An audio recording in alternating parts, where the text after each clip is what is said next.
Well, and let's talk a little bit more about this whole idea of marketing, because I think marketing becomes sort of the Achilles heel of an entrepreneur. I mean, we have this notion of, what I thought I invented was a term called field of dreams marketing.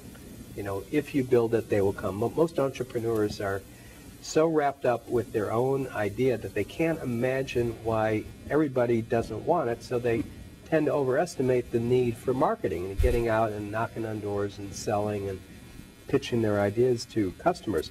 So how do you effect the marketing side of this? It's a great concept, but how do you tell the United Airlines of the world about your product and get them to write checks to you?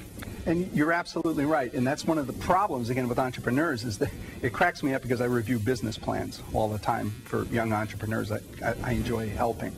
And talk about blue sky. The first month we're going to sell 11 million of these things because it's just the greatest thing.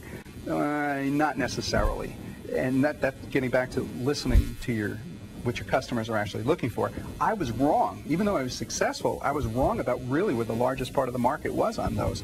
And one of the things is, when I present to entrepreneurs, I say, you heard the old adage, if you build a better mousetrap, the world will be the path to your door. No, if you build a better mousetrap, you'll have more dead mice. That's pretty much it. You really got to get out there and you've got to build that need, and you got to pay attention. With the computer company, when I was developing voice recognition, voice synthesizing, environmental control, you know what? I wasn't a genius. I didn't know what the industry needed. I knew very little about the physically disabled and what their actual needs were.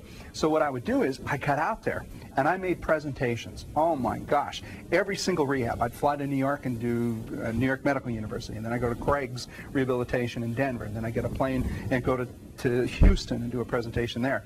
But here was the key. I'd always carry a yellow pad with me, even when I'm at a podium making a presentation.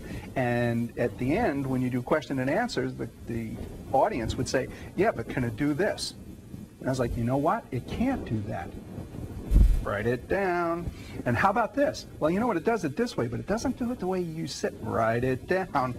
So whenever I came back in off of the road, I'd usually have 10 or 15 pages of notes that I took during my own presentation. Yeah. I'd walk into engineering and I'd toss them back at engineering, and I say, I want a list of what can be done immediately, what can be done in the short term, and what has to wait for the next revision. So to understand how to apply the product to what the market is asking for, there's nothing else you can do but be in touch with your customers.